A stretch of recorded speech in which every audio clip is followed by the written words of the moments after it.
Muy buenas tardes, muy bienvenido a nuestro webinario del mes de junio del Sud, capítulo chileno. En esta oportunidad abordaremos el tema aguas subterráneas y medio ambiente. En este webinario se abordará cómo la temática ambiental se ha transformado en un aspecto relevante que debe ser considerado al momento de estudiar los impactos sobre los sistemas de aguas subterráneas de proyectos de inversión. Se revisará conceptos de aguas subterráneas y las incertidumbres propias del estudio de sistemas que no podemos ver, incluyendo una revisión de la evolución de la ciencia en torno a la temática. Entre los aspectos claves que se revisará destaca la evolución del conocimiento y cambios de mirada a los humedales y a nuevas conceptualizaciones, como la interacción aguas superficiales y subterráneas, los ecosistemas dependientes de aguas subterráneas, la ecología de las aguas subterráneas y el concepto de zona crítica. Aspectos que dieron base a lo que actualmente conocemos como la ecohidrología. También se verá cómo los conceptos de servicios ecosistémicos y el valor que dan las comunidades a ciertos ecosistemas dependientes de aguas subterráneas han dado lugar al desarrollo de nuevas disciplinas de estudio.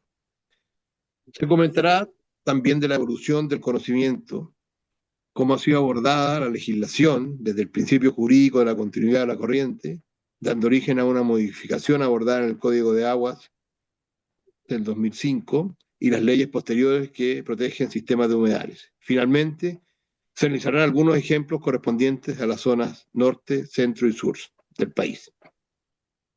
Cabe comentar que este webinario se enmarca dentro de un ciclo del orden de 4 webinarios que vamos a hacer a partir de este mes en torno al uso actual y futuro del agua subterránea, abordando aspectos asociados a su gestión, resiliencia, medio ambiente y monitoreo, entre otros. Expone José Luis Arumí, ingeniero civil, doctor en ingeniería y profesor titular de la Universidad de Concepción. José Luis es director del Departamento de Recursos Hídricos, investigador principal del Centro FONDAP del CIRIAM. Es investigador asociado del Consorcio de Recursos Hídricos para la Zona Centro-Sur e integrante del Centro de Derecho Ambiental y Cambio Climático. Es además director de Al-Sud, capítulo chileno, y un muy fehaciente colaborador de nuestra asociación. Como es habitual, primero realizaremos la presentación, para luego dejar un espacio para consultas y comentarios, los que se pueden hacer a través del chat o levantando la manito. Les recuerdo que todas las ponencias y sus respectivas grabaciones de los webinarios quedan disponibles en nuestra página del Sud Chile, no inmediatamente, pero del orden de una semana, unos días, ya queda todo disponible. Así que sin más preámbulo, José Luis, la audiencia es tuya. Hola colegas, ¿cómo están todos? Muy buenas tardes. Bueno, esta es una presentación que en algún minuto, cuando estábamos viendo esta serie de presentaciones que íbamos a hacer durante este año, a mí me interesó hacerla porque básicamente esto es una reflexión que he venido haciendo desde hace ya algunos años, y esto quiero hacer un disclaimer o un aviso, que fue la mejor traducción que encontré para la palabra disclaimer. Porque básicamente esta presentación corresponde a una mirada que estoy haciendo sobre el concepto y este tema de agua subterránea y medio ambiente basado en mi historia profesional, que ya contando desde que entré a estudiar ingeniería civil, ya cubre 4 décadas. Y la verdad es que hay mucha gente muchas personas que han influenciado en mi forma de pensar y mi forma de trabajar, pero es un listado bastante amplio y siempre es complejo mencionarlo. Así que igual hay varios de las personas importantes que están aquí que ya las vi conectadas. Lo que quiero presentar es algunas reflexiones. Voy a dividir esta presentación en 3 capítulos. Primer capítulo sobre el principio de incertidumbre del agua subterránea, que tiene que ver con las definiciones propias del agua subterránea. Posteriormente voy a hablar sobre la evolución de la mirada y finalmente un capítulo más breve sobre las modificaciones en la legislación.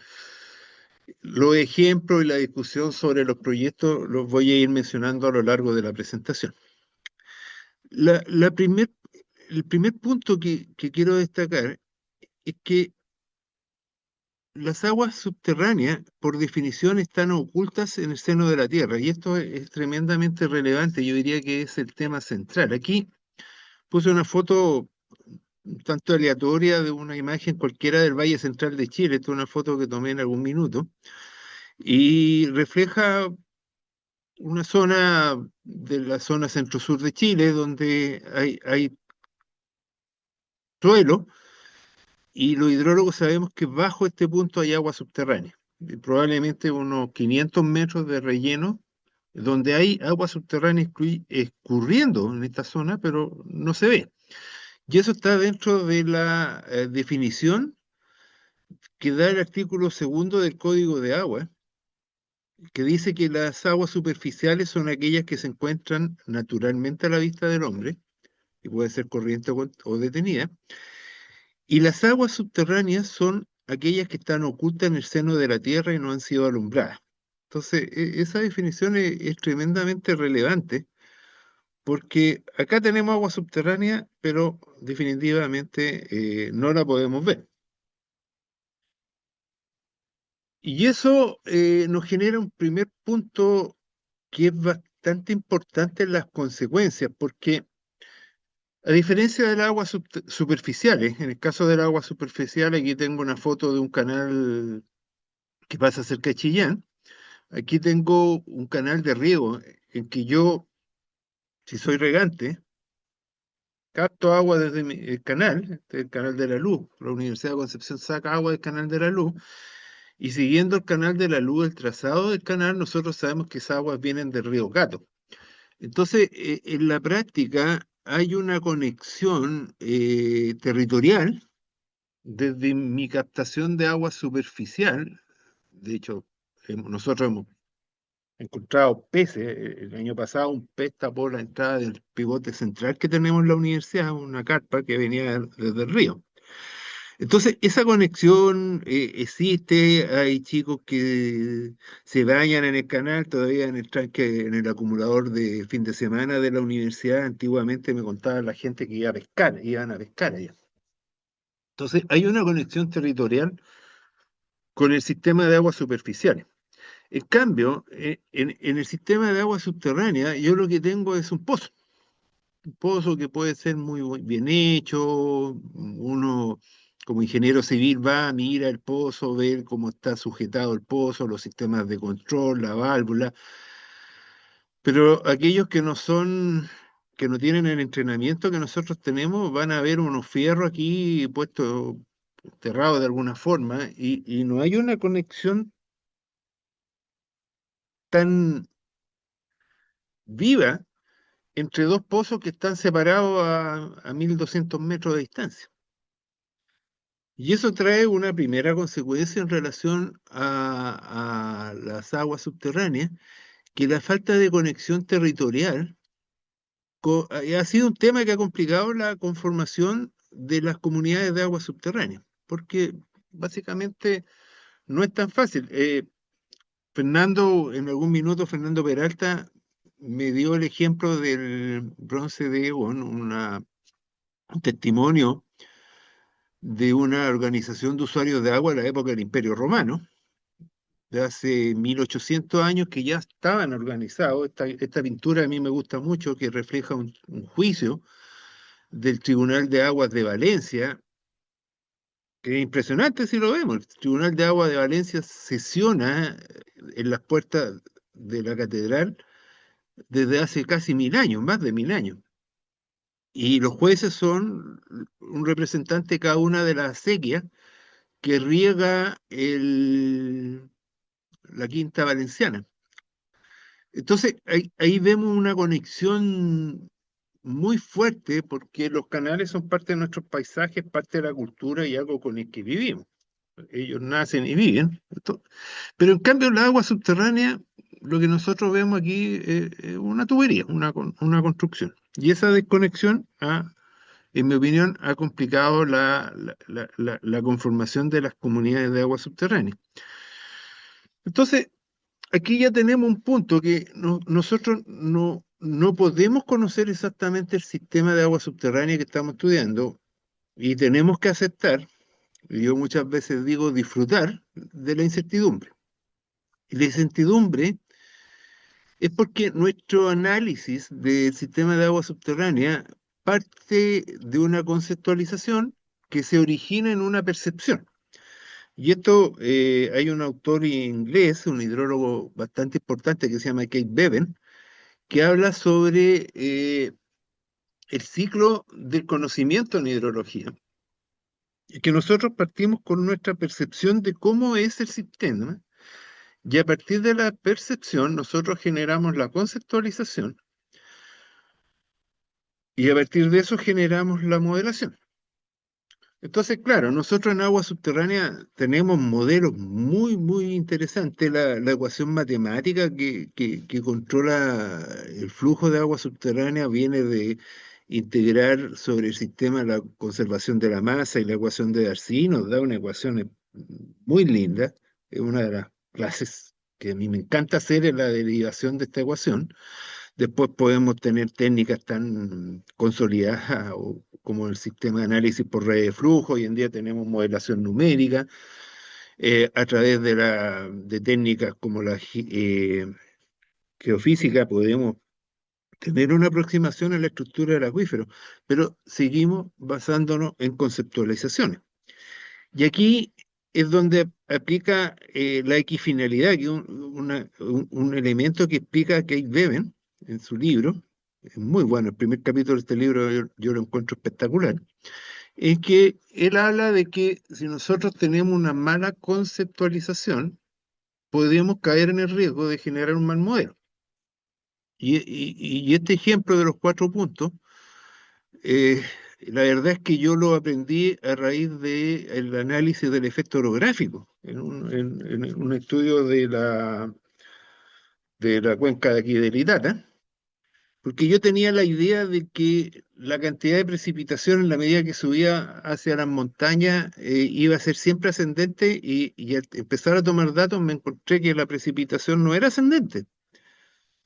Y después hablando con un climatólogo me decía, lógico, pues, si hay una cierta cantidad en la atmósfera y no puedes llegar a tener una cantidad de agua infinita en la atmósfera, entonces llega un momento en que si está suficientemente arriba, la precipitación se va a tender a tener un comportamiento más cercano a esta curva de acá. Entonces, estos eran datos parecidos a los que tenían los pluviómetros, pero en realidad después entendí de que hay limitantes físicas que yo no había considerado en mi modelación. Y eso es una aplicación bien práctica del principio de equifinalidad, en el sentido de que cuando yo parto de una premisa falsa, al final, si yo estoy proyectando el modelo, voy a llegar al resultado equivocado. Y eso es algo que tenemos que tener en cuenta en agua subterránea.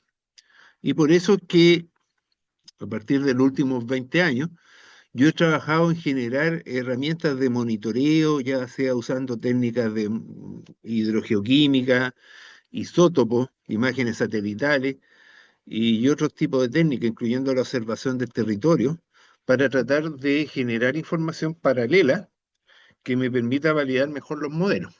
Y eso me genera este ciclo virtuoso que dice Beven, en el sentido de que al contrastar información, me permite ver cosas contradictorias aparentemente, que inicialmente las siento contradictorias, y que después cuando empiezo a analizar veo que mi conceptualización estaba débil, tenía una falla, y eso me hace mejorar la percepción. Y un caso concreto que a mí me pasó fue en relación al flujo fracturado. Yo hace 25 años atrás tendía a no considerar en los sistemas de roca fracturada, y hasta que empecé a trabajar en la cordillera de los Andes me encontré con que eran sistemas realmente eh, que controlan la hidrogeología del valle de las Termas de Chillán, por ejemplo, que es un caso que he trabajado durante hartos años. Y quizá el primer momento en que me di cuenta que tenía que empezar a considerar eso fue conversando con un agricultor de Ningüe, un sector cerca de Chillán, en que él tenía un pozo que no explicaba por qué ese pozo tenía agua, y después me di cuenta que el pozo estaba en una falla geológica donde había un sistema fracturado. Y ahí uno va aprendiendo y va mejorando la conceptualización. Entonces, aquí viene esto de que, en general, nosotros no podemos ver en las aguas subterráneas pero sí podemos ver el resultado del flujo de agua subterránea. ¿Y cómo lo podemos ver? A través de vertientes humedales. Y estas son tres fotos de distintas vertientes. Esta es una vertiente que hay llegando a la laguna del Laja. Es la vertiente, hay una animita, esta en el fondo la vertiente está aquí, debajo de estas losetas de piedra, aquí fluye el agua. Y todo esto una especie de capilla natural de culto a San Esteban. Entonces, todas estas son ofrendas y cada año yo voy a visitarla y hay distintas ofrendas de los lugares con placas de agradecimiento al santo, a la Virgen María y a San Expedito recientemente. Aquí hay otra vertiente en Atacama, cerca de la localidad de Camar, y esta es una vertiente que conocí en Alemania, donde hay antecedentes arqueológicos de prácticas religiosas desde hace más de 6.000 años, porque en las condiciones de invierno en Alemania esta vertiente se mantenía como la única fuente de agua que había. Entonces, ¿qué es lo que ocurre acá? Y aquí entramos al tema del agua subterránea y el medio ambiente. Todo el análisis que nosotros hacemos de agua subterránea es una modelación, una conceptualización, pero la gente que vive en una cuenca, que vive en un territorio, ellos van a ver el flujo de la vertiente, van a ver la existencia de la humedad, los bofedales, etcétera. Entonces, eso nos lleva a las demandas ambientales que se pueden generar frente a un proyecto de cualquiera que va a afectar el territorio. Esta es una foto de un caso que me tocó conocer en que se hizo una intervención en un río en el sur de Chile y se secaron varias vertientes. Entonces, eh, la comunidad me pidió ir a ver y al principio yo no entendía mucho qué es lo que estaba pasando. Esto fue hace casi 25 años atrás. Y efectivamente, después me di cuenta de que la conceptualización inicial era que había una unidad hidrogeológica impermeable, entonces el río no tenía nada que ver con estas vertientes, en teoría. Pero la verdad es que había medio fracturado. Entonces el río en algunos sectores entregaba agua en la zona de recarga de la vertiente y a través de los medios fracturados alimentaba esto. Entonces la comunidad tenía algo de razón, o tenía bastante razón en sus reclamos.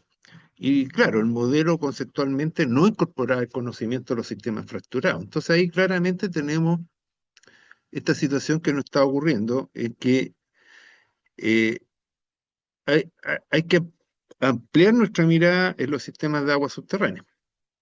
Y esa evolución, esta forma de ampliar la mirada es realmente algo que a mí me pega muy profundamente, porque a lo largo de mi vida profesional, yo me titulé a finales del año 90, en noviembre de 1990. Entonces, desde esos últimos 36 años, he visto cambios en la mirada del agua subterránea que son bastante profundos. Un primer cambio era que habían colegas que se decían, o se dicen incluso todavía, y hay programas de magíster aquí en Chile que dicen, nosotros nos preocupamos de aguas superficiales, y no consideramos el agua subterránea. Entonces, hay todo un ámbito que decían, no, nosotros trabajamos hidrología superficial, o hidrología. La hidrología era agua superficial, y por otro lado, la agua subterránea eran otra cosa. Es clásico este libro de todo. Entonces, la hidrología superficial y la agua subterránea eran disciplinas distintas. Y eso empezó a cambiar con el concepto de la interacción aguas superficiales subterráneas. Y aquí me resulta extremadamente interesante porque una de las primeras personas que escribió y que divulgó mucho este conocimiento fue Kate Bencala, que tuve la oportunidad de conocerlo y estar con él durante unos talleres de trabajo en Nuevo México hace hartos años, y un tipo a todo trapo, o sea, una persona excelente y siempre publicó y fue un gran divulgador. Lo que no sabía en ese minuto que había sido uno de los fundadores de los conceptos de la interacción agua superficial subterránea, que fue derivando posteriormente el principio jurídico de la continuidad de la corriente. Entonces eso ya nos plantea el hecho de que los sistemas de aguas superficiales y los sistemas de aguas subterráneas son parte integral del sistema hidrológico de una cuenca y que están conectados. Y como les digo, este es un cambio conceptual que hoy en día es muy importante en nuestra legislación, pero los primeros papers son del año 91, o sea, yo ya me había titulado en esa época. Y aparece el concepto de la interacción en río acuífero que empiezan a explicar mucho del funcionamiento de nuestra red hídrica. Entonces ya ahora nos ha permitido entender la red hídrica de la cuenca del Itata y la del Biobío.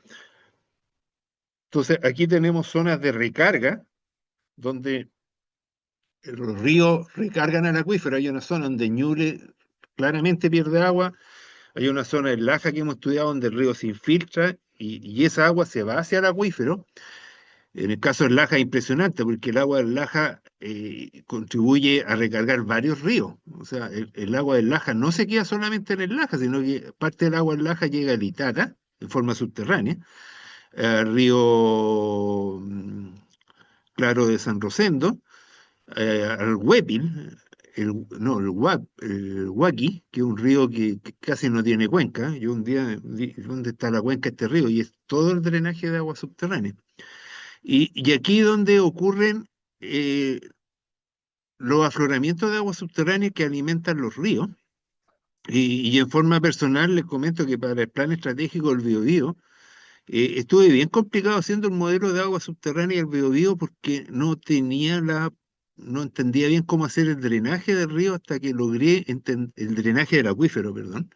20.000 kilómetros cuadrados de acuífero es una cosa seria de pensar cómo sale el agua de ese acuífero, hasta que entendí que el agua va saliendo a lo largo de la parte baja de los ríos, tanto del Vergara, el río Claro, la parte baja del Biobío, del Laja, etcétera, van contribuyendo a esta interacción agua superficial subterránea. Entonces, todo este desarrollo conceptual nace a partir del año 91. Yo eso lo encuentro impresionante. Estas son fotos del río Renegado, en la terma de Chillán, a lo largo de un día. Entonces vamos viendo cómo hay una relación entre la topografía, el perfil del río y el flujo de agua subterránea. Entonces hay zonas donde el río es ganador, hay zonas donde el río pierde totalmente el flujo, vuelve a recibir agua, vuelve a perderla y vuelve a tener agua. Y esas son las interacciones de agua superficial subterránea. Esta mirada de la conectividad, interacción agua superficial subterránea, se lleva posteriormente a otro concepto, que es el concepto de conectividad hidrológica, en que aquí ya empezamos a ver algunas cosas, y este es un esquema de un artículo de Alexander Fernand, un amigo mío de Nuevo México, que ellos se dieron cuenta de que el Río Grande eh, había un funcionamiento hidrológico que no se explicaba por qué había épocas del año que el río mantenía el caudal, y era porque el sistema de riego tradicional de las comunidades, que son comunidades que vienen de antes de la independencia de España, que mantienen su sistema de riego a partir de canales de muy baja eficiencia en términos de hidrología superficial o de agua superficial, pero que generan infiltraciones en toda esta zona, en los bancos del río, que después van alimentando al río y mantienen un caudal mínimo a lo largo de todo el año. Entonces, esa relación entre sistemas de almacenamiento, liberación de agua y movimiento de agua de un elemento de la cuenca a otro es lo que se bautizó como conectividad hidrológica. Y la zona donde ocurre esta relación entre el río y el acuífero se denomina zona hiporreica. Aquí hay un video que es espectacular. Si alguno de ustedes quiere sacar el código de barra, lo puede llevar perdón, el código QR lo lleva a donde está un video que se llama The Secret Life of River, o lo pueden buscar directamente en internet. Es un video que explica el concepto de la ecología o de la diversidad de la zona hiporreica. Y esto nosotros lo aprendimos de una forma, yo lo encuentro ahora casi cómica. Teníamos un proyecto de estudio ambiental del río Chillán, patrocinado por la Universidad de Concepción. Y un día tuvimos una tremenda discusión porque el río Chillán, estoy hablando a principios del año 2000, en esa época llegaba la descarga de agua servida directa de la ciudad de Chillán al río Chillán, y 20 kilómetros más abajo había una estación de monitoreo de la DGA. Entonces se ajustaron modelos de transporte de contaminantes, y la gran sorpresa era que el río en Vista Bella, que es el punto de control, tenía mucha mejor calidad de agua de la que habíamos pronosticado. Entonces nadie entendía cómo el río tenía mejor calidad de agua, y estaba el San Fernán, Alexander Fernán, y dijo: ¿y ustedes no han considerado el efecto de la zona hiporreica? Y ahí quedamos todos como: ¿de qué está hablando este gringo? Yo venía con mi doctorado y no tenía idea de este tema. Y eso que había hecho el doctorado en agua subterránea en Estados Unidos.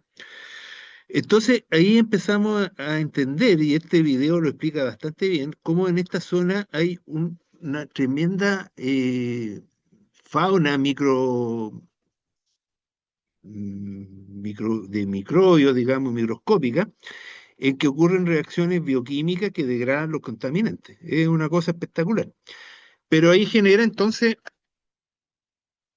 otra mirada, porque al mirar esta imagen del río de Guillín, yo veo un lecho de piedra.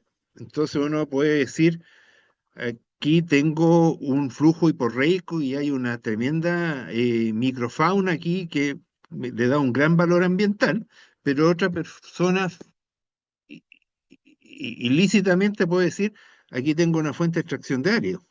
Entonces se ha generado un, un tema y un debate sobre limitaciones de las extracciones de árido en algún río para proteger el ecosistema. Y yo he estado con empresarios de la construcción que me dicen: ¿y qué ecosistema estás protegiendo si hay puras piedras?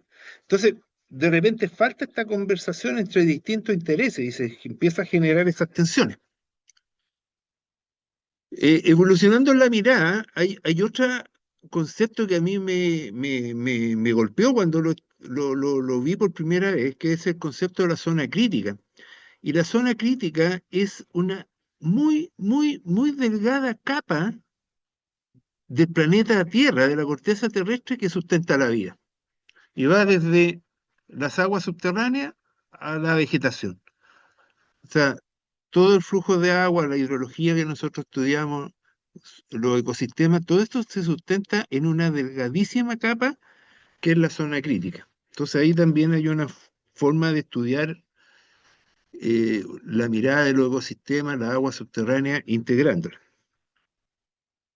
Bueno, hablo de los ecosistemas. Los ecosistemas en general presentan servicio al ser humano, y eso se generó también en la década de los 90 un enfoque que se llamaba servicio ecosistémico. Otro enfoque que se generó después que me titulé. ¿Se dan cuenta lo impresionante que es cómo ha evolucionado el conocimiento en estos años? Entonces, los servicios ecosistémicos es un enfoque que nos permite ver los servicios que la naturaleza le presta al ser humano. Hay servicios de aprovisionamiento, regulación, cultura, servicios de soporte. Y es un tema bien interesante porque esto nos permite poner en valor algunos servicios. Y esto fue un argumento que se usó en la negociación de la recuperación del lago Laja, por ejemplo, que el gran gatillante del proceso de recuperación del lago Laja, que ha sido exitoso a mi juicio, pero no fue el lago Laja, fue el Salto del Laja, porque tenía un servicio ecosistémico, cultural, de turismo y belleza escénica, que cuando se secó el lago se perdió el Salto del Laja, y eso fue tan grave que gatilló todo este proceso de recuperación del lago Laja. Entonces, estos conceptos son conceptos bien interesantes que nos permiten dar esa puesta en valor. Conceptos también que han evolucionado. Este es un paper del año 2004, me parece, en que hablaba sobre cómo eran los procesos de retención de agua en la zona radicular, algo que nosotros habíamos considerado súper simple. En realidad es bastante complejo. Aquí, mediante análisis isotópico, se determinó. Esta es una publicación que hubo en Nature, que en su momento causó bastante sensación. Brooks, creo que el autor. Y, y vemos que hay distintos comportamientos de la zona radicular o la zona donde están las raíces de las plantas. Entonces, esto es bien interesante porque este es parte de un estudio en que participé en el norte de Chile, donde veíamos la estrategia de adaptación de la vegetación, que estos árboles generaban campos de raíces muy horizontales, muy extendidos, y el suelo es bastante estratificado. Entonces, ¿qué es lo que hacían estos árboles? No tomaban agua subterránea, que era lo que estábamos estudiando, que tanto dependían estas raíces o este sistema de bosque del agua subterránea, pero en realidad los árboles crecían en torno a las estratificaciones del suelo y aprovechaban el agua lluvia, la escasa agua lluvia, pero son 200 milímetros al año, igual no deja de ser, y la vegetación había evolucionado para captar esa agua lluvia mediante el desarrollo de estas raíces, de este sistema de raíces horizontal, ¿no? Eso lo encuentro fascinante. Otro tema que, que lo hemos ido viendo a partir del año 2000 y que se generó al manejo de la recarga artificial de agua subterránea usando canales de riego, que hablábamos con Fernando Peralta hace algún tiempo. Llevamos 15 años en la cuenca del Liguillén haciendo recarga artificial con canales de riego. Esta relación entre la dinámica de los cauces superficiales y la recarga. Esto es bastante interesante y hay una mirada reciente en que esta foto de aquí corresponde al río Maipo el año 2022. El río Maipo estaba sellado porque durante 15 años no tuvimos crecida importante. Entonces, ¿qué es lo que ocurre? El 2023, esta foto la hizo circular René Garró, se produce la crecida del 2023, se produce todo este transporte de sedimento hacia el mar, o sea, prácticamente se lavaron los cauces del río, y aquí está la respuesta de un pozo de observación en la Concagua, y ahí tenemos el evento del 2023.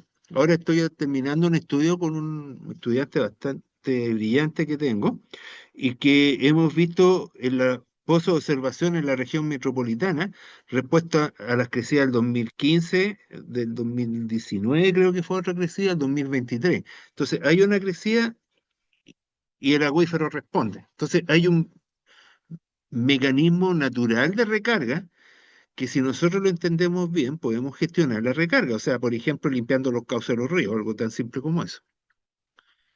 Entonces, dentro de nuestra mirada de la agua subterránea y de los sistemas de recarga, vamos a tener que hay otra componente. Este paper es del año 2004, 2004, paper fundacional del análisis de sistemas de montaña, de cómo la recarga de los sistemas de montaña o cómo los sistemas como la cordillera de los Andes aporta con recarga al acuífero del Valle Central. Este esquema es de un paper de Rayen que está conectada aquí ahora, el último paper que ella sacó, en que ella es mucho más talentosa que yo en hacer gráficos, pero aquí podemos ver los mecanismos de recarga del sistema de montaña. Y esto trae una consecuencia interesante que la hemos discutido en el sur varias veces. Hay una subestimación de la recarga. Hay acuíferos declarados en zona de restricción que vemos que tienen agua porque no se ha considerado la componente de la recarga del sistema de montaña. Y eso es interesante. Y aquí entramos al tema ambiental. Yo hablaba de la interacción agua superficial subterránea, hablaba de la conectividad hidrológica, el principio jurídico de continuidad corriente, y todo eso nos lleva a que hay ecosistemas que dependen de agua subterránea. Y eso genéricamente se llaman EDAS, los ecosistemas dependientes de agua subterránea, que son comunidades de plantas, animales, microorganismos que dependen de los flujos de agua subterránea que llegan. Esta es una ficha explicativa que hicimos en el CREAM. Y vamos a tener distintos tipos de ecosistemas dependientes, desde una vertiente, un menoco, como lo dice en la cultura mapuche, los bofedales andinos, y son sistemas que van a depender del afloramiento de agua subterránea, y cada uno de estos ecosistemas ha tenido una evolución particular. Y aquí hay un punto importante. Las aguas subterráneas se mueven muy lentamente. Por lo tanto, dan espacio a que los ecosistemas evolucionen y se adapten al flujo de agua subterránea que ellos reciben y van a tener características propias de ese flujo. Un ejemplo que a todos nos pegó fue lo que ocurrió con la laguna Culeo, que ese es quizá el ecosistema dependiente de agua subterránea más famoso que tenemos en Chile. Como bien dijo Fernando, llovió y se acabó el problema. No, no es que se haya acabado el problema, sino que simplemente hubo un excedente de agua que permitió recuperar la laguna. Eh, Sin entrar en discusión en la laguna Culeo, les cuento que ahora acabamos de terminar con Osmelo, un estudiante del programa de doctorado de Ciencias Ambientales de la Universidad de Concepción. Acabamos de enviar a arbitraje un artículo en que en una laguna de la zona de Ñuble, la laguna Santa Elena, logramos establecer el balance de la laguna mediante el uso de un trazador ambiental que se llama radón. Al final lo que concluyó la tesis doctoral de Osmer es que la laguna está directamente conectada con el acuífero y se va renovando el agua con flujo que entra desde el acuífero regional del río Itata. Y los montos los pudimos estudiar porque ahí no había ninguna forma de medir directamente los flujos, sino que a través del balance de este trazador ambiental que es un isótopo radioactivo. Los humedales. Yo hace tiempo escuchaba a un amigo aquí del sur decir que ahora todo el mundo hablaba de humedales que antes eran pantanos. La verdad es que los humedales son distintos tipos de ecosistemas dependientes de agua subterránea y este es un nombre genérico. Los bofedales, los pantanos, las marismas, los menocos, los mallines, las vegas magallánicas, son todos distintos tipos de humedales. A lo largo del país y en forma local vamos a tener distintos nombres, los puquios, los ojos de agua, etcétera. Del punto de vista de la legislación, es muy difícil hacer una legislación para cada nombre particular, entonces por eso que en inglés se llaman wetland y en castellano humedales, que es una forma genérica de describir este tipo de formaciones que se caracterizan por la saturación de agua. Aquí tengo imágenes de tres humedales que me ha tocado estudiar, los ojos del Salar de Yamara, los puquios del Salar de Yamara, perdón, en el norte. Este es el Valle de Aguas Calientes, que es básicamente una veranada en un ecosistema de montaña en la zona central. Y esto es un humedal ribereño en la cuenca del río Valdivia, en Valdivia, cerca de Valdivia, con distintas características. Se nota que aquí llueve mucho más que acá. Este es un ecosistema hipersalino. Y aquí tengo un humedal que es bastante interesante porque está a los pies del volcán Chillán y se alimenta principalmente del derretimiento de nieve acumulada durante la época invernal. Y ya crece el pasto y se genera toda una cultura del hombre de montaña que eran los arrieros que llevaban el ganado a alimentarse en los valles altos de la cordillera. Este otro humedal distinto, que me tocó estudiarlo en Magallanes. Aquí esa mancha blanca es un piño de oveja. Y aquí estuvimos con colegas de INEA Quilamapo, Jorge Iberich, que está aquí agachado en la foto, tratando de cruzar un cerco de alambre púa. Estuvimos estudiando porque inicialmente la idea era extraer agua de las vegas para regar los suelos que están al lado de Las Vegas, pero yo me llevo una sorpresa de que Punta Arenas es mucho más árida de lo que yo me imaginaba. Llueven apenas 400 milímetros y estos son ecosistemas frágiles que están bastante en un equilibrio bastante frágil. Y en los 90 se hicieron muchos proyectos de drenaje para sacar los excedentes de agua subterránea en estas vegas magallánicas. Y lo que ocurrió es que estos proyectos no consideraban las características de los suelos orgánicos que componen estas vegas.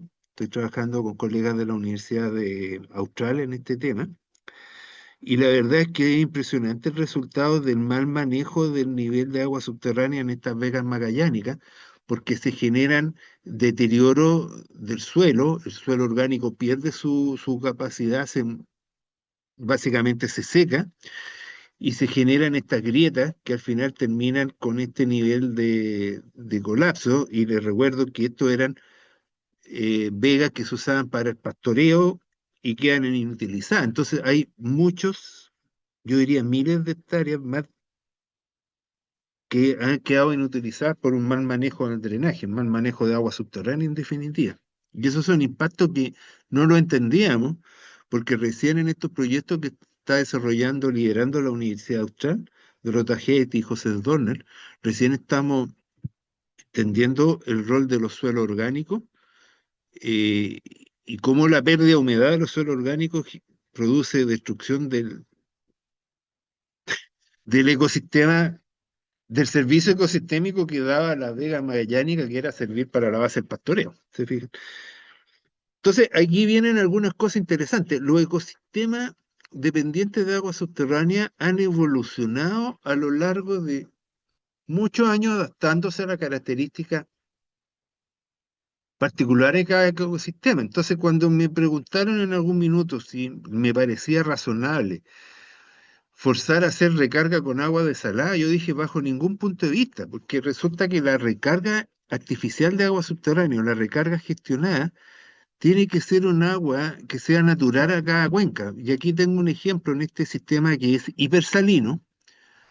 Al recargar agua subterránea con agua que sea menos salina, va a gestionar o va a causar un problema en la biodiversidad o los microorganismos que existen que están adaptados a una condición hipersalina. Entonces, eso demuestra lo complejo que es tomar una mala decisión en cuanto a recarga gestionada de agua subterránea, porque podemos impactar un ecosistema dependiente cuya evolución lo ha hecho adaptarse a ciertas condiciones. Entonces ahí es donde aparece la ecología del agua subterránea. Tenemos que entender cómo son los ecosistemas antes de tomar un manejo que pueda afectarlos. Ahora, al- antes de que me acusen de ser muy ambientalista, quiero plantear otro tema. Y esto es una pregunta que ha estado bastante en el debate y a raíz de esta misma presentación acabo de publicar una columna en el diario de discusión este domingo sobre este tema, la discusión de Chillán. Es acerca si deben todos los humedales ser protegidos. Y definitivamente mi respuesta es no, no. Como ingeniero yo digo inmediatamente que no. Yo trabajo en muchos proyectos que entran en el sistema de evaluación ambiental, al SEA, y estas son fotos de terreno que técnicamente son humedales. Son humedales porque hay condiciones de saturación de agua, pero son terrenos destinados a la vivienda. Por ejemplo, en el caso de Chillán, yo diría que un 25% de la ciudad, con riesgo de quedarme corto, está construido en zonas de humedales porque son suelos que se saturan. Hay una gran parte de la área de expansión de Chillán que antiguamente eran arrozales y zonas donde existe saturación de nivel freático eh, en invierno. Bueno, esto técnicamente, como les digo, es un humedal, pero evidentemente los de servicio ecosistémico que ese humedal presta son menos importantes que su función como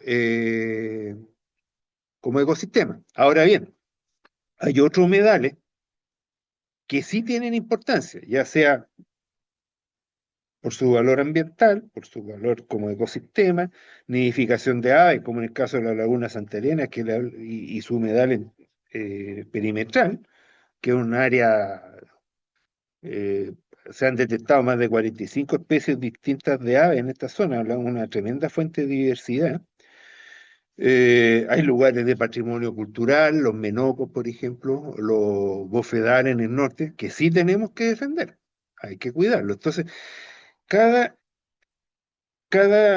el lunes me tocó una discusión en el marco de la Universidad de Concepción sobre un proyecto, si, oye, esto es humedal, sí, pero es un terreno con saturación de agua, no está declarado en el Sistema Nacional de Humedales, no tiene gran valor ecosistémico, entonces podemos intervenir a mi juicio. Pero aquí donde se generan discusiones que algunas veces me sacan de quicio. Por ejemplo, en la crecida del 2023 hubo gente que protestó contra Colbún porque había abierto las compuertas del lago Colbún y había perjudicado el humedal de la desembocadura del río Maule. Entonces yo decía, oye, ¿cómo es posible que alguien diga que una crecida afectó el humedal de la desembocadura del río? Eso es no tener no idea de cómo funciona el sistema. Entonces, esas posiciones extremas también son bastante criticables. Entonces, no todos los humedales deben ser protegidos. También les puedo decir, además, se me olvidó agregar la foto, que hay un humedal urbano aquí en la región de Ñuble que lo construí yo hace 30 años y era un tranque para bebida animal y que evolucionó y ahora es un humedal urbano. Entonces, el paisaje evoluciona. El lago Laja tiene apenas 10.000 años y nació de una erupción volcánica. Entonces, los paisajes evolucionan y, y van cambiando los roles. Entonces, hay que evaluar esto. Y la evolución es interesante porque aparece el concepto de agua y sociedad. Y este logo de acá representa la, la década hidrológica internacional. La Asociación Internacional de Ciencia Hidrológica genera décadas en que tenemos una temática de estudio. La década actual es Helping, ayudando a solucionar problemas. La década anterior fue Pantarrey, que era los cambios en sociedad, perdón, los cambios en hidrología y en sociedad.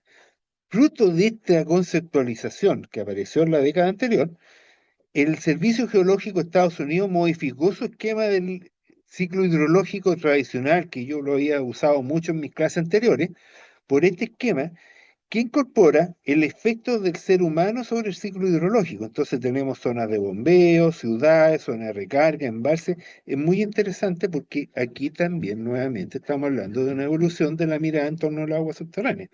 Las aguas subterráneas no están aisladas de la cuenca.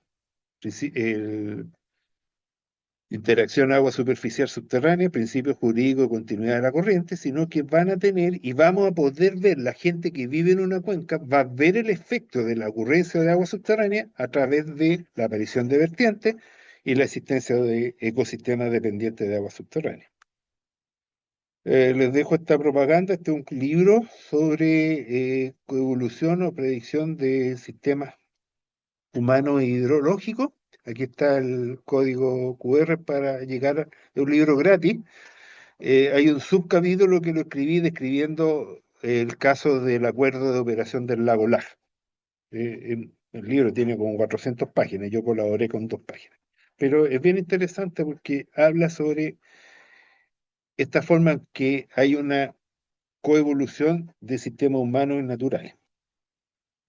Y dentro de esa misma coevolución tenemos este gráfico que yo siempre lo uso en mis clases, en que en la década de los 80, cuando fue un periodo lluvioso, entre el 78 y el 94, un periodo que llovió bastante, en mi vida universitaria tuve hartas inundaciones, nosotros teníamos una alta recarga de agua subterránea, por lo tanto habían importantes afloramientos de aguas que llegaban a los ríos, a las vertientes, a los manantiales, a los humedales. Cuando disminuyen las precipitaciones y cuando aumentan las extracciones, el balance se tiene que cuadrar. Entonces lo que ocurre es que se generan esta disminución de los aportes de agua a filtraciones y eso genera que la gente vea que se le secan los manantiales, el río disminuye el caudal, se le secan las napas y ven que está afectado su parte del territorio con que tienen una conexión. Entonces, ahí aparecen las demandas ambientales. Y esas demandas ambientales, entonces, se producen porque la gente ve un efecto de la ocurrencia de agua subterránea a través de su experiencia que va a ser estos flujos de agua. Entonces, eso nos ha llevado a una evolución de la normativa. Me quedan 3 láminas y voy terminando. En que el principio jurídico de la continuidad de la corriente se plasmó en el Código de Agua del 2005, que las aguas subterráneas superficiales son parte integral de una cuenca, y eso nos lleva al cambio de jurisdicción de la Junta de Vigilancia, que es un tema que todavía nos tiene bastante apretado, y que no está para nada resuelto. Legalmente está resuelto, pero en el funcionamiento práctico tenemos mucho que avanzar en ese sentido. El Código de Agua actual y la Ley Marco de Cambio Climático establecen la existencia de los planes estratégicos de recursos hídricos en cuenca, que también van a tener que, obligan a considerar el monitoreo en cantidad y calidad del agua superficial y subterránea, e incluso la ley, me lo dijo Verónica Delgado, una abogada, la ley establece que se podrían forzar planes de recuperación de acuíferos, así como planes de recuperación del lago Villarrica. Y por el lado de los humedales, se creó el servicio, me faltó, ahí tengo una falta de ortografía, me disculpa, de biodiversidad y áreas protegidas y el Sistema Nacional de Áreas Protegidas, que son instrumentos para la protección de humedales. Entonces, ahora, cuando vamos a entrar a la evaluación de un proyecto que ingresa al Sistema de Evaluación de Impacto Ambiental, tenemos que considerar los impactos sobre los ecosistemas dependientes, sobre los humedales, y para eso han aparecido estas guías que todos los que estamos haciendo estudios de impacto ambiental tenemos que considerar, y esa es la razón de esta evolución, la mirada en torno a la generación de impactos sobre ecosistemas dependientes, sobre aquellas cosas en que la gente tiene conexión con el territorio. Entonces, para ir cerrando, los últimos comentarios, a mí me ha impresionado, y esto tiene que ver con la evolución del conocimiento. Algunas veces nosotros nos quedamos asombrados por la Internet. A mí me ha pasado anécdota, en la Universidad de Santa María me decían que mandara un correo electrónico para pedir un certificado de título, entonces, usando mi cuenta de la Santa María. Entonces le decía, yo no tengo cuenta en la Santa María. ¿Y por qué no tiene cuenta en la Santa María? Porque cuando yo estudié no existía la Internet. Y ahí se produjo un silencio cuando me atendían, y me resulta impresionante que yo estudié mi carrera de ingeniería civil y no existía la Internet. O sea, existía, pero no la conocían. Entonces, hay una evolución del conocimiento que es brutal. Yo aquí en este minuto estamos haciendo una charla por Internet gracias también a este impacto grande de la pandemia que nos permitió masificar este tipo de webinar y de actividades. Hace 40 años atrás esto era inimaginable.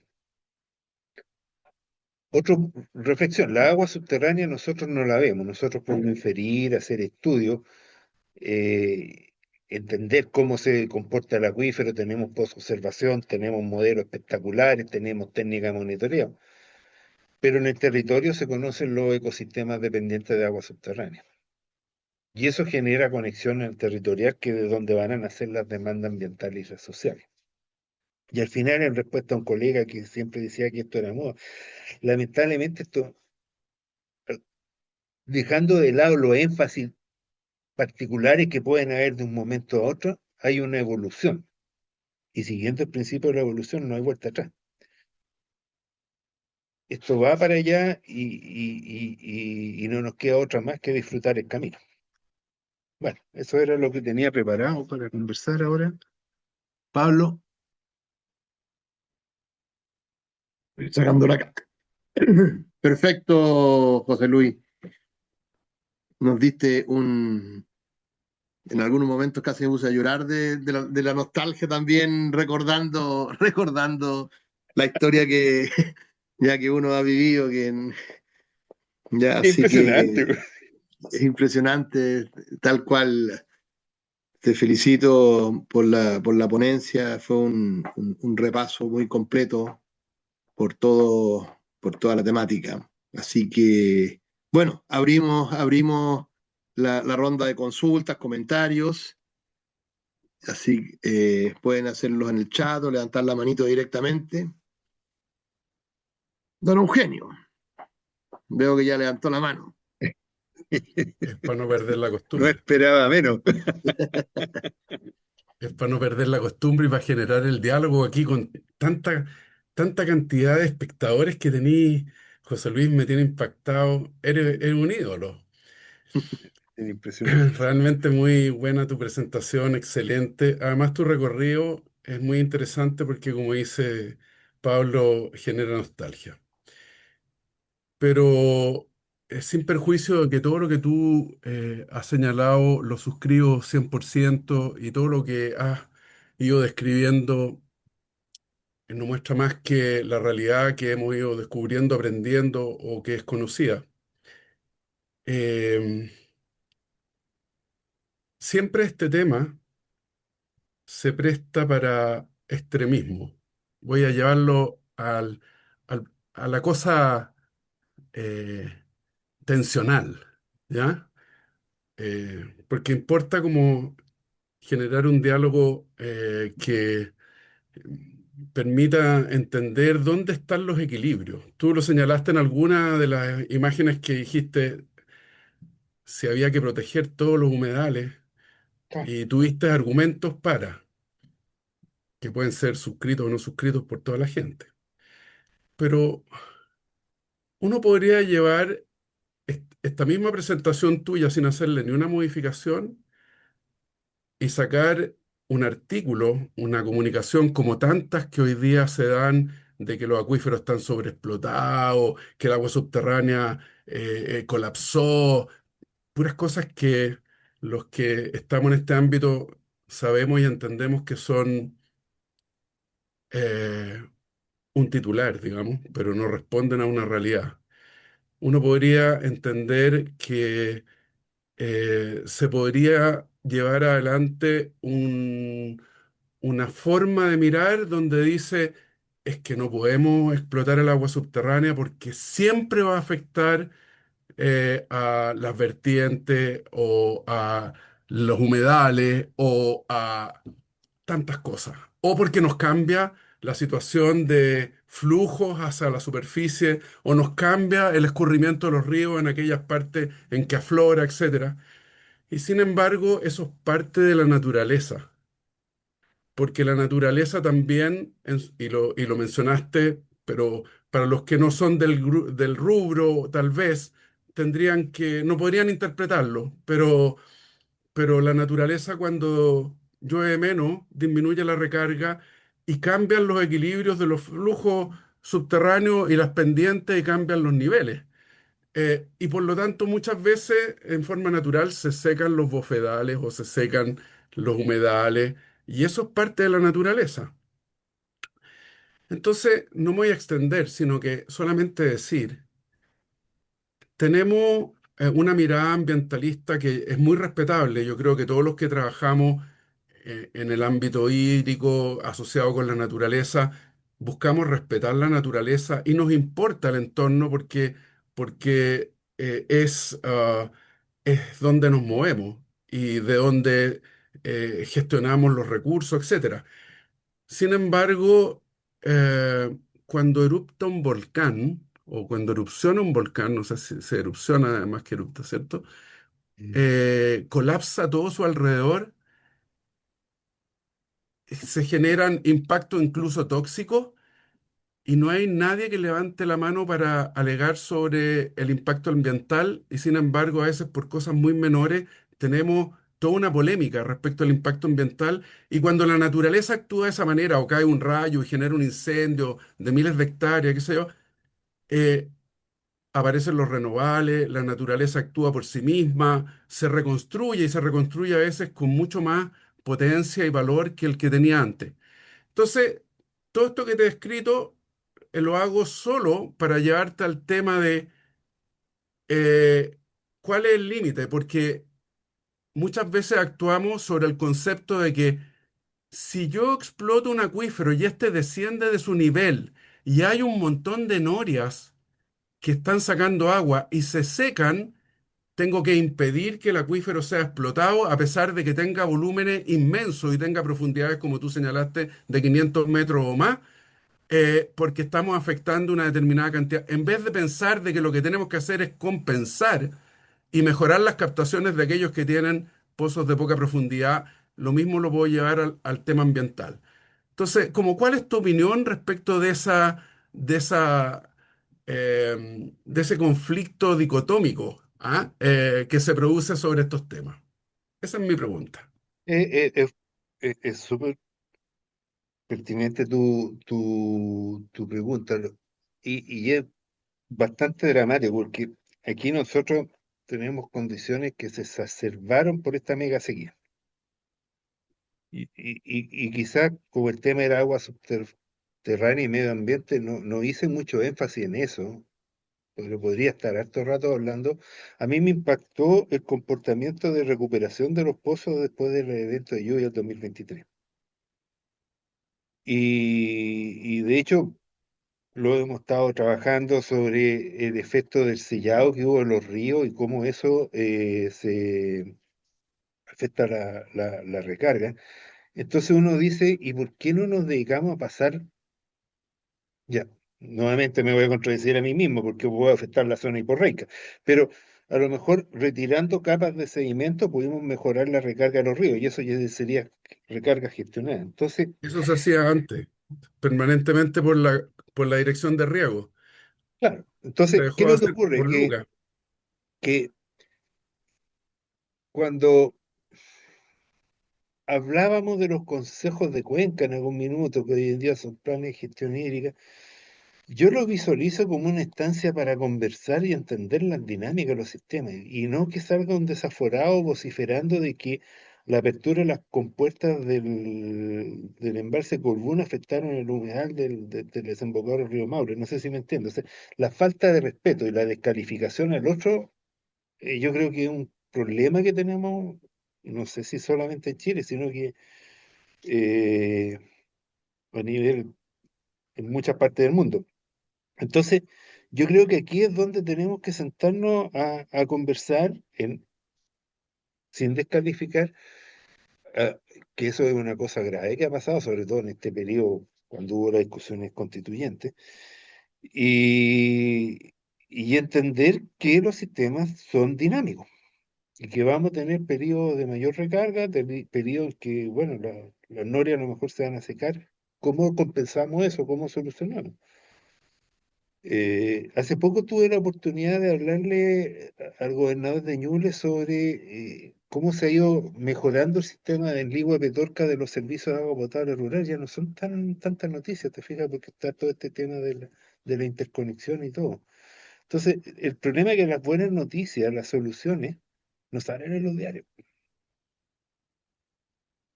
Entonces, ese es algo, o sea, dar esos mensajes. El acuerdo de recuperación del lago Laja es espectacular, pero nadie lo conoce. Entonces, yo comparto contigo, yo diría que la única forma es tratar de alguna forma, quizás mostrar buenas noticias o dar ejemplos de acuerdos que funcionen. Gracias, José Luis. Víctor Manuel González.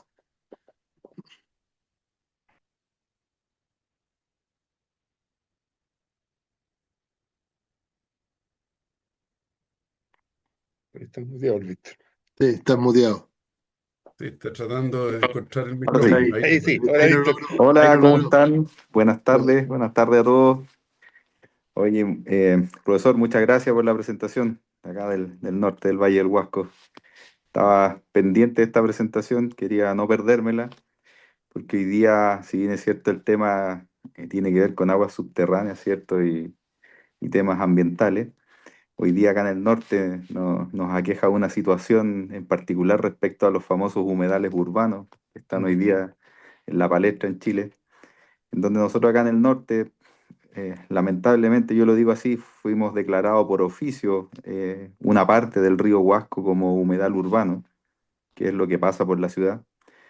Y la verdad que tenemos un problema ahí bastante serio porque el haberse declarado, ¿cierto? Nuestro río, que es la carretera que tenemos nosotros para todos los aspectos productivos, ¿cierto? Para todo el tema del agua potable que tenemos nosotros, nos limita un poco a hacer las intervenciones de mejora o las intervenciones también que son para la misma ciudad. Entonces, respecto a eso mismo, profesor, yo quería hacer una consulta, tal vez me aleje un poco del tema central de agua subterránea, pero tiene que ver con temas medioambientales y de desarrollo. Hoy día en el norte de Chile, ¿cierto? Nos caracterizamos por tener una escasez permanente. Nuestro río, en la parte que pasa en la zona urbana, se intervino hace unos 20 años atrás, en donde se canalizó completamente el río, se desarrollaron áreas de esparcimiento para la población, se generaron algunas infraestructuras hidráulicas, también algunas obras civiles como puentes o mejoramientos de ese estilo, en donde la idea era poder incluir el río en ese entonces a la comunidad. Bueno, el año 2021 fue declarado de oficio esta parte que es el río como humedal urbano, y desde ese momento hasta ahora no se han generado planes de mantenimiento, planes de acoplamiento al desarrollo mismo de la comuna, y estamos con bastantes problemas. Entonces, en ese sentido, profesor, de acuerdo a su opinión, porque estamos generando información y estamos generando alguna forma de poder mejorar eso. ¿Usted cree que cuando tenemos un río, ¿cierto? Que toda la vida ha pasado por ese sector y que fue intervenido en algún minuto y posteriormente por oficio, sin ni siquiera tener mayores argumentos técnicos, fue declarado como humedal? ¿Usted cree que podamos tener argumentos técnicos suficientes para poder presentar y poder tal vez disminuir la superficie del río que atraviesa una ciudad?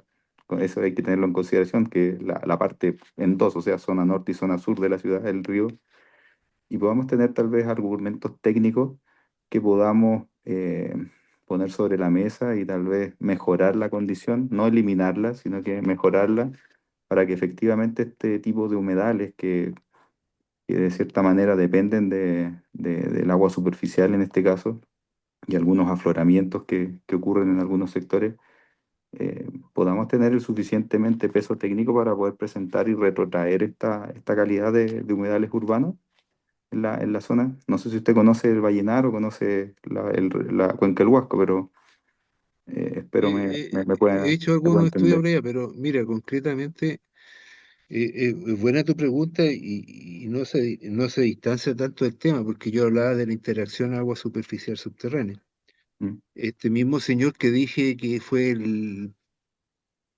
uno de los fundadores de esto, Keith Bencala, él tiene un esquema que dice los ríos no son tuberías, los ríos son sistemas ecológicos, biológicos, y yo le agregué sociales después, que son sistemas sumamente complejos. Y fíjate que en la década de los 2000, cuando entró con mucha fuerza esta discusión, a mí me tocó participar no, miento, la del 2015, el 2012 por ahí, en un congreso sobre interacción agua superficial subterránea en Viena, y vimos varios casos de proyectos de restauración fluvial que fracasaban porque no se entendía la dinámica entre el río mm, y el acuífero. Entonces, ¿a qué voy? Que cuando se declara humedal urbano por oficio sin tener los estudios de fondo, en el fondo el riesgo de fracasar o el riesgo de cometer un error o de generar una alteración es muy alto, porque es necesario tener una buena caracterización de cómo funciona la interacción entre el río, el acuífero, los humedales que están, y no sobresimplificar el tema. Y lo que tú me estás indicando, yo lo veo como una sobresimplificación y creo que, y he escuchado varios problemas. Tengo varios amigos que están aquí en el Ministerio de Obras Públicas que han tenido problemas porque de repente tienen que intervenir o recuperar puentes o en zonas que han sido declaradas humedales y tienen problemas con el Hoy día normativo, ¿no? tenemos, hoy día tenemos acá, profesor, un problema porque en las partes aledañas del río se han instalado proyectos inmobiliarios con edificios en donde hoy día, para poder evacuar a las personas que viven a los alrededores, no pueden intervenir con puentes porque están declarados humedal urbano, Claro, claro. y no Entonces, pueden eso intervenir cae también. mayores. Pero Claro. eso también cae dentro de otro problema, que nosotros aquí lo vivimos en la crecida del 2023 y ustedes lo vivieron en el 2015, que es que Mm, cuando se considera la planificación urbana no consideran la cómo, por dónde van a pasar las inundaciones, las crecidas. Correcto, correcto. Entonces, a eso es lo que te refiero yo. No es solamente la condición de humedad, sino que cada, no sé, pues cada 30 años ahí en Huasco a lo mejor vaya a tener una crecida. Sí, correcto. Entonces, Somos- el sistema es complejo. Entonces, estas sobresimplificaciones al final llevan a errores. sí. Yo considero, y en base a lo que recuerdo de las presentaciones y del artículo que he leído, que hay bastante literatura para describir la complejidad de los sistemas río, acuífero, humedal, como para decir, oye, al menos tendríamos que hacer un plan de revisión y caracterizar mejor este sistema. Sí. Y en una zona donde el río juega un rol tan importante como Huasco, yo creo que es necesario hacer algo así. Estamos en vía de eso, estamos tratando de recopilar información porque desde el punto de vista jurídico, esto como fue declarado el año 2021, ya digamos, los plazos ya no corren, pero la semana pasada salió una normativa que es la modificación a la nueva guía para la determinación de los humedales urbanos que fue publicada en el Diario Oficial. Y ahí al parecer se abre una puerta, si bien es cierto, tal vez es de aquí para adelante, no es retroactiva, pero ya lo hemos conversado con un par de parlamentarios acá de la zona para poder revisar en donde, en nuestra opinión, digamos, revisión, eso no acredita que sea de esa forma o que esté mal, sino que una revisión y poder mejorar esa revisión para que se caracterice como corresponda, es como un avance, porque no le estamos negando, no estamos cerrando la puerta para el tema medioambiental, al contrario, lo queremos No, pero hay que proteger, hacer pero en bien su las justa cosas, pues. medida, pero en su justa medida. Claro. Bueno, gracias, profesor. Ya de Eso, nada. Gracias. gracias, Pablo. Estimado 1972, Jack. Hola, buenas Al- tardes. alias Hola. Jordi. Soy Sí, por supuesto. Jordi Escorcia de la empresa Inred. Muy buenas tardes a todos. José Luis, muchísimas gracias por la charla. Eh, siempre me acabas iluminando en algún tema que desconozco, que son muchos o que estoy manejando, que no son tantos. Oye, mira, mis preguntas son un par de preguntas un poquito más técnicas. Primero, con respecto al balance por radón, ¿tienes alguna metodología? ¿Cuál es la metodología para muestrear, para determinar? ¿Es un balance clásico de masa? ¿Se tiene que hacer alguna cosa un poquito más compleja? Y luego Mira, sí, dale. muy rápidamente, la segunda pregunta, tú has hablado de la degradación de los humedales magallánicos. ¿Esos humedales son recuperables o pueden ser recuperables? ¿Se ha puesto en marcha alguna iniciativa para recuperarlos?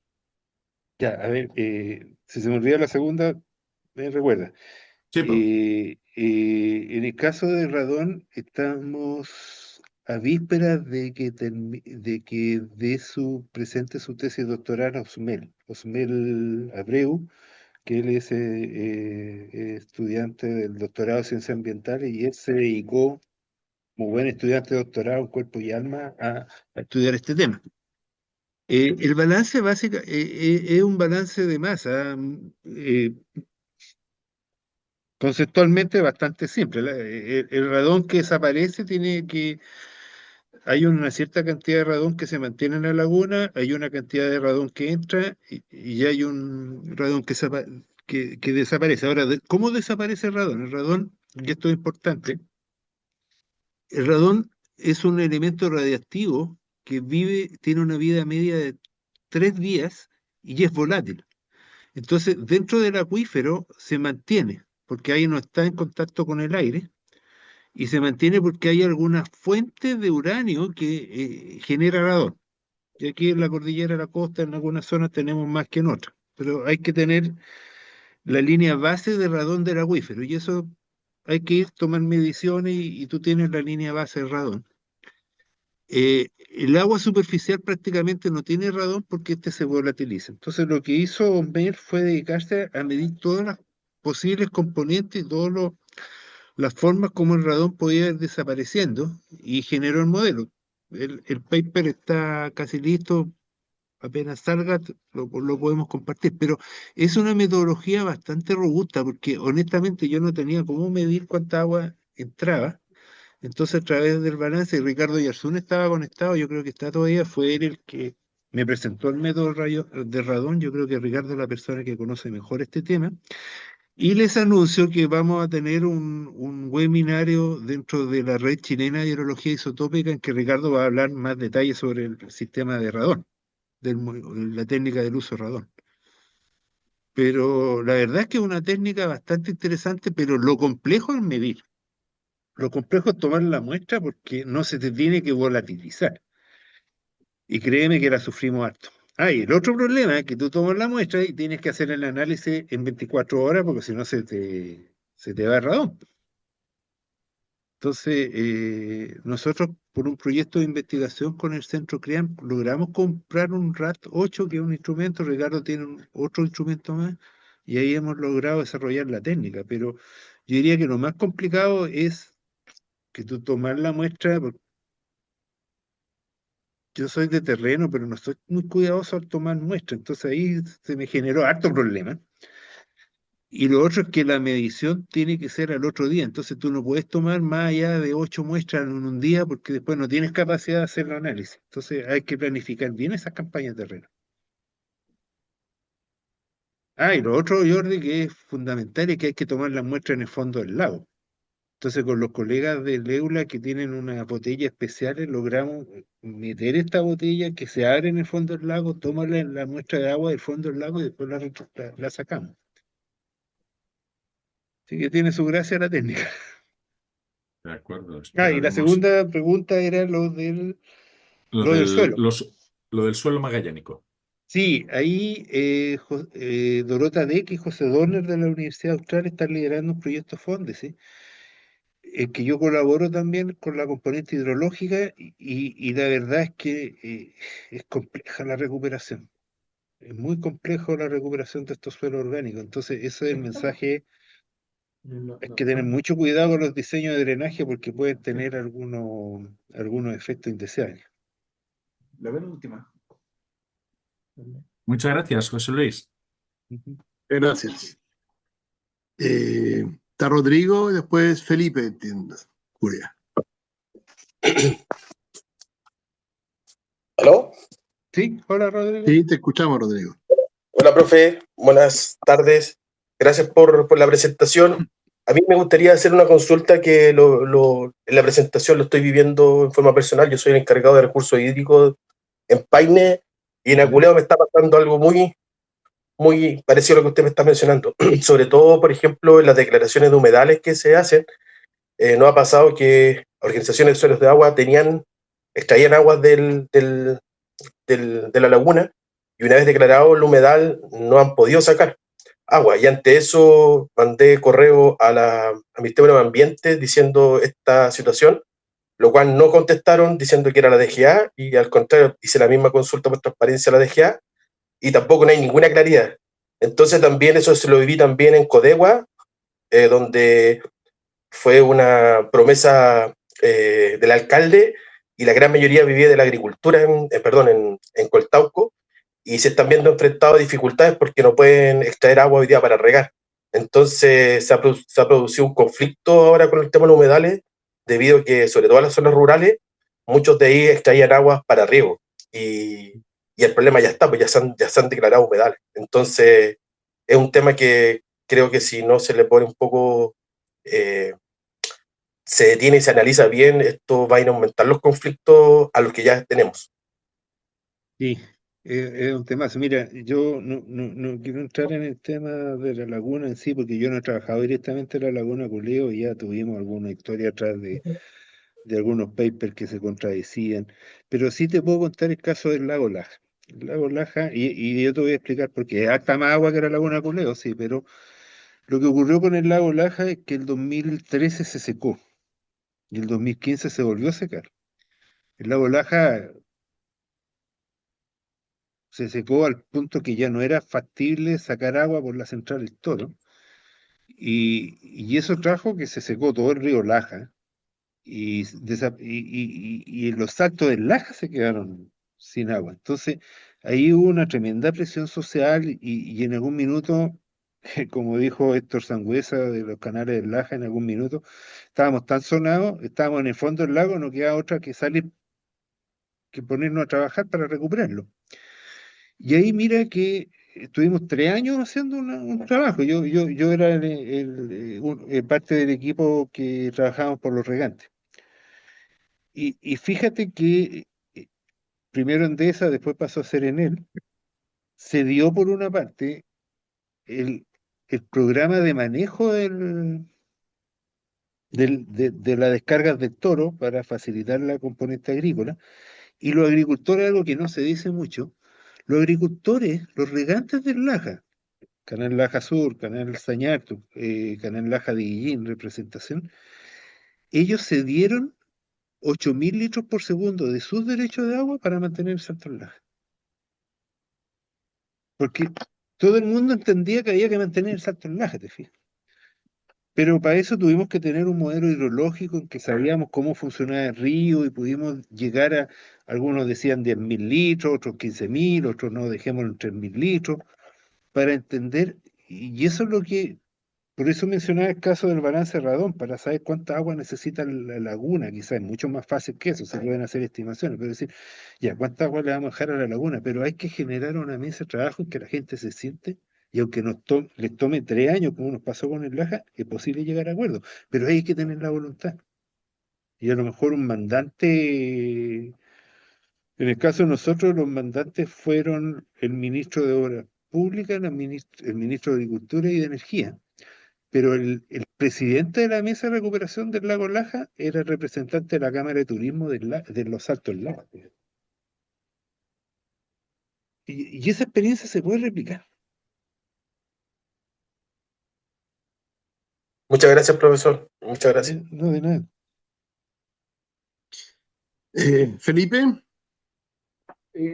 Gonzalo Muñoz, que estamos junto con Felipe Muria. Hola, Gonzalo. ¿Cómo estás? ya, Hola, José ¿cómo Luis, están?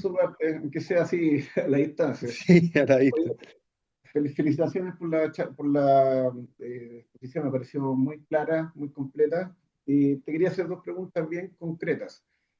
La primera es la siguiente. Me pareció entender de tu exposición, corrígeme si estoy equivocado, que la DG habría sido en alguna medida conservadora al considerar los antecedentes para declarar áreas de restricción y zonas de prohibición, o no es así. Y en ese mismo sentido, ¿qué tan factible ves tú poder de alguna manera solicitarle a la DGA revertir o atenuar, digamos, esas declaraciones? Esa es la primera Bueno, pregunta. Y bien cortita, la segunda es la siguiente. A nosotros nos ha tocado ver casos en que, y seguramente a todos los presentes también, en que usuarios profundizan los pozos porque queda colgado, como se dice comúnmente. Entonces, la pregunta es, ¿existe el riesgo, la probabilidad de que al profundizar un pozo se empiece a extraer agua desde una napa distinta que la original? Esas son ya, las dos preguntas. ya, yo, a ver, lo voy a tratar de decir lo más suavemente posible. A mí me ha tocado estudiar en distintas ocasiones los informes a partir de los cuales se estiman las recargas de los acuíferos. Y metodológicamente esos informes pueden ser mejorados. O sea, en muchos de los casos se considera una proporción fija de la lluvia. Y la recarga no es tan lineal con la precipitación, porque, por ejemplo, un evento de inundación va a producir una gran recarga y a lo mejor eh, eventos de años con menos lluvia producen menos recarga. Entonces, no hay una linealidad como se asume. Por otro lado, como decía, el concepto de recarga en frente montaña no se consideró, entonces muchas veces la precipitación sobre la cordillera de los Andes se consideraba que era nula o muy pequeña esa precipitación que se transforma en recarga, pero eso viene a través de los ríos e infiltra los lechos del río. Entonces, que fue el trabajo que presentó Rayena en el paper que publicado hace poco, que se lo podemos compartir después. Entonces, Ahí hay, bueno, y Taucar, Linda Daniela también han trabajado esto, Ricardo Gerson. Entonces, tenemos una base de literatura en Chile que ya dice que hay una componente de recarga que antes no se consideraba, por lo tanto, yo creo que sería al menos plausible de decir, sería bueno reestudiar la recarga y la dinámica de la recarga, sobre todo en aquellos acuíferos declarados en restricciones, que hay una componente que se ve que hay agua. Yo he escuchado de varias situaciones así. Ahora, un sector hidrogeológico de aprovechamiento común puede tener distintas realidades. Yo también pienso que en algunas ocasiones habría que entrar a hilar más fino en la definición de los sectores hidrogeológicos de aprovechamiento común en los CHAC, porque hay zonas que tienen a lo mejor recarga que otras. Y como que se tira un valor fijo para todo un CHAC, y eso yo creo que no es muy, o sea, desde el punto de vista hidrogeológico, con Eugenio y Pablo lo hemos conversado, y con los otros colegas lo hemos conversado. Es difícil porque también, claro, el concepto de sector hidrogeológico de aprovechamiento común es un concepto administrativo que tiene su lógica, pero sí se podría perfeccionar el conocimiento de la recarga del sistema. Yo, eso definitivamente sí estoy de acuerdo. Y ya me pasó lo que no quería que me pasara. La segunda pregunta era sobre... Si se profundiza un Ah, poco, sí, yo creo sí, que no, definitivamente. Mira, aquí en Chillán tengo los datos. De hecho, tengo datos de calidad de agua. En Chillán, hasta donde conocemos, porque el pozo más profundo que opera aquí en Chillán tiene 200 metros de profundidad y estimamos alrededor de, eh, Jordi tiene mejor los datos que yo, pero alrededor de 600 a 1500 metros de relleno Acuífero. sedimentario de acuífero. Pero concretamente, en estos 200 metros, tenemos por lo menos 3 o 4 acuíferos distintos. Entonces, si tú extraes agua a 70 metros de profundidad, hay una señal química e isotópica. Si tú extraes agua a 140 metros de profundidad, hay una señal totalmente diferente. Y eso claramente son dos acuíferos distintos que tienen dos fuentes de recarga distintas. Y un estudio que hice, que todavía estoy esperando que me lleguen unos resultados de edad del agua, porque he tenido problemas con recibir los resultados en laboratorio, pero esa es otra historia. Pero en una vertical, en un pozo de desvío que tiene 140 metros de profundidad, el agua es totalmente distinto que en el pozo de la Universidad de Concepción que tiene 70 metros. Totalmente distinto, o sea, las señales son claramente agua de distintos orígenes. Lo que ocurre nuevamente es que nuestro nivel de conocimiento de la hidrogeología del Valle Central es muy limitado porque no hemos tenido o sea, hemos mejorado notablemente el conocimiento, pero queda mucho por mejorar. Pero sí existen acuíferos distintos, eso está claro. muchas gracias, no, clarísimo, muchas gracias.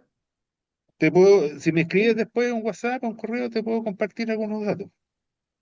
Ya, perfecto, ya, te voy a borrar la palabra. Gracias. Ya.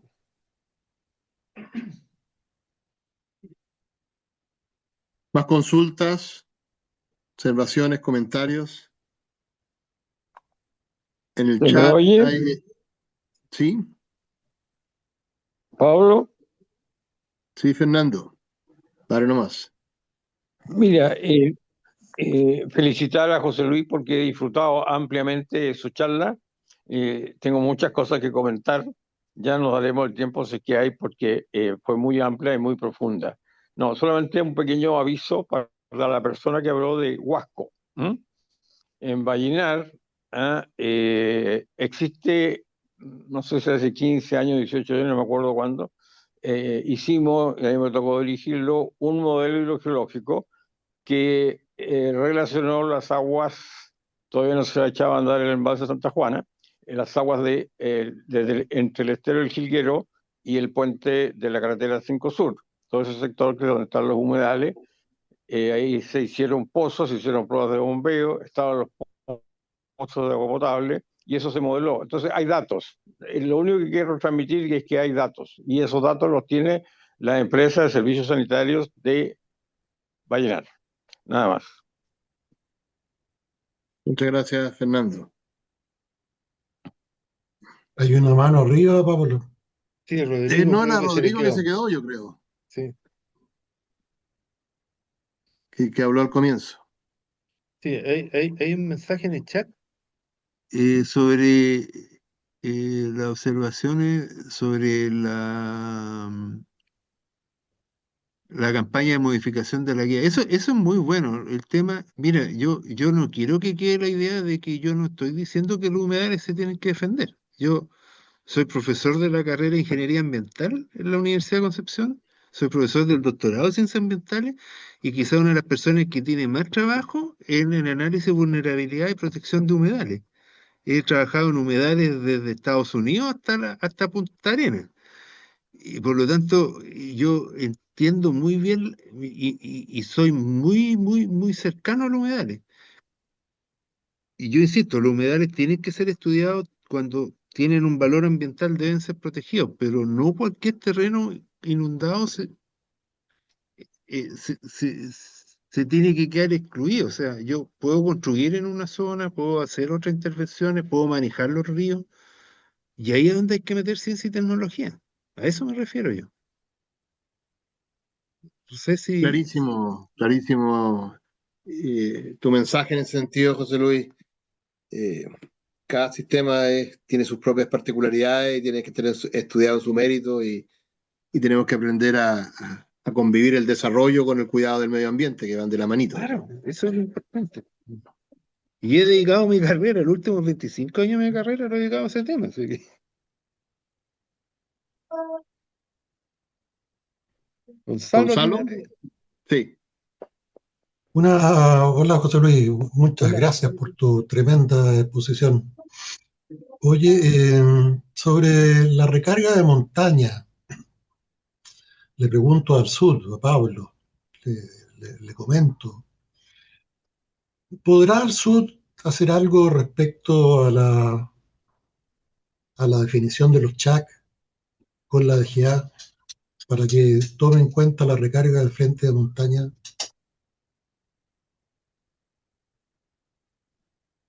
Para que haga nuevos balances. Yo creo que voy a responder un poco. Yo creo que lo que uno puede hacer es para estudios específicos presentar nuevos antecedentes, que era lo que antes se hacía cuando uno pedía un derecho y por ABC circunstancias tenía una data mayor de la precipitación, qué sé yo, o mayor antecedentes respecto al acuífero. Los ponía a disposición de la Dirección General de Agua. En ese sentido, siempre está la puerta o la posibilidad de presentar nuevos antecedentes para tratar de revertir alguna decisión, pero no veo a la DGA haciendo como una revisión general de todo lo que ha definido, considerando estos nuevos antecedentes. Tendría que salir, pero yo creo que es una causa en la cual estamos embarcados varios, digamos, y debemos seguir tratando de que lo que se genere conocimiento se ponga a disposición de las autoridades correspondientes para el mejor uso de los recursos hídricos. Y el mejor uso de los recursos hídricos considera que hay periodos en los cuales dependemos del agua subterránea más que en otros, que depende del régimen hidrológico superficial que tengamos, y ese aprovechamiento debe hacerse en forma cuidadosa, pero debe hacerse, cosa que no estamos haciendo actualmente. Un No sé, ejemplo José Luis. notable, un ejemplo notable es lo que pasó con el túnel Alto Maipo, que se tuvo que detener por varios años por producto de filtraciones de agua subterránea, que no estaban previstas. Sí, bueno, claro. Yo creo que hay que avanzar en ese sentido del conocimiento. A mí, este tema de la recarga de agua subterránea en el sistema de montaña me llegó como una bofetada cuando me puse a trabajar en la cuenca del Itata y en las temas de Chillán y el agua se perdía. la verdad es que el agua se perdía de la cuenca del río Renegado porque el 75% del agua escurre por sistemas fracturados hacia el Liguillín. Entonces, ahí uno Qué bonito. entiende que hay Muchas algún gracias. tipo de conexiones distintas que cuesta mucho entenderla y por eso es que hay que aumentar el conocimiento y como decía Pablo, a lo mejor dar análisis, antecedentes a cada caso, pero es un temazo que hay que seguir desarrollando porque es un tema abierto, ¿Puedo aportar? ¿sí? O sea, Yo Pablo creo que, dirige.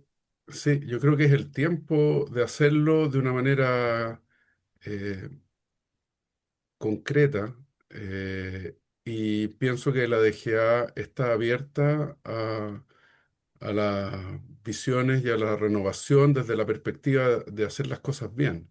En el sentido de que actualmente se están llevando adelante en las distintas cuencas los PER, de los cuales se han ejecutado dos, Huasco y Maullín. Y los demás se postergaron por distintas razones y se están licitando en estos tiempos, en forma progresiva. Nosotros estamos haciendo el PER del Salar de Atacama y hay por lo menos claridad de que en la zona norte, en la cordillera de los Andes, hay un fuerte fracturamiento y está lleno de fallas geológicas, y es visible muchos cauces superficiales que se sumergen completamente en algunos lugares. Y eso es objetivo y está claro. Y por lo tanto es parte de la recarga que aporta a esa cuenca y a otras, digamos. Hay flujos subterráneos de la cordillera que se infiltran más abajo y más profundo que los aluviales o aluvionales superficiales. Entonces, está abierto porque en esos trabajos se están desarrollando los modelos de las cuencas, que normalmente es una integración superficial subterránea conectada con WIP y ModFlow, y es el momento de poder hacer aportes, pero las cosas hay que hacerlas demostrándolas de forma objetiva. Entonces, si hay antecedentes y se puede generar una información que sea útil para la inspección técnica que le corresponda o para la propia DGA a nivel de las jefaturas de las áreas correspondientes. Yo creo que obviamente que va a ser acogido, digamos, porque lo que interesa es representar de la mejor forma posible lo que ocurre. Entonces pienso que es el tiempo, porque eso se está planteando como una sistematización o una forma de unificar las herramientas de análisis que tienen las distintas cuencas. Entonces, eh, espero que esta mirada sea un aporte, pero yo creo que sí. Hay apertura desde mi perspectiva. Muchas gracias, Eugenio. Estamos Aquí, ya. aquí en el José chat, Luis, por favor. sí, viendo las cosas que están en el chat, había una consulta de Francisco Saldías sobre la experiencia del Diguillín, si la recarga a través de canales que se hace en el río Diguillín en periodo de no riego se podría realizar en otros ríos y qué beneficios le vería. Es bastante interesante y lo que ocurre es que en el caso de nosotros, en la cuenca del Itata, en el caso del Diguillín, nosotros tenemos una cantidad importante de agua en invernal que está disponible y que constituye parte de la recarga natural de la cuenca.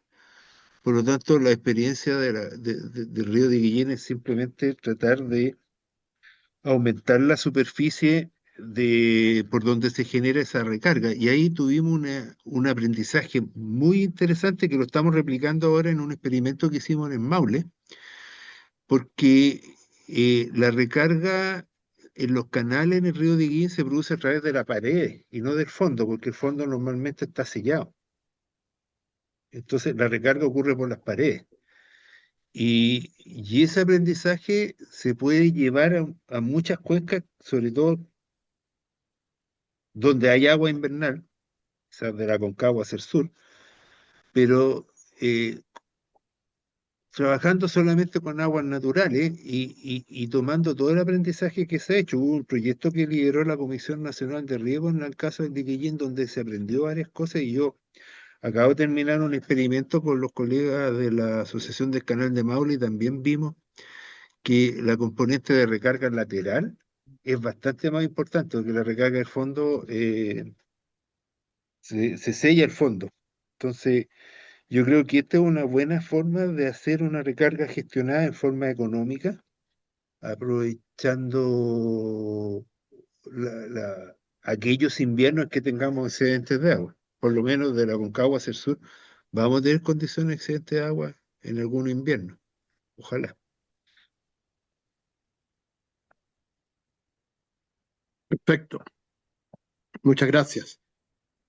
Sí, estamos ya sobre la hora, todavía una muy buena audiencia. Así que si no hay alguna consulta, vamos a dar por finalizado nuestro webinario. Agradecerte, José Luis, por tu excelente presentación, a todos los participantes por su asistencia. Les vamos a estar informando nuestro próximo webinario. Ya hacemos un webinario el último miércoles de cada mes. Este webinario es parte de un ciclo de 4 webinarios en torno al uso, al manejo y a la gestión del agua subterránea. Quisimos abrir con este webinario, con esta clase de José Luis, y le iremos informando de los siguientes temas a tratar. Así que muy buenas tardes, que estén muy bien. Reiterado el agradecimiento, José Luis. Que tengan todos No, gracias a usted. Chao. una feliz tarde. Chao. Muchas gracias. Buenas tardes. Chao, chao. Chao.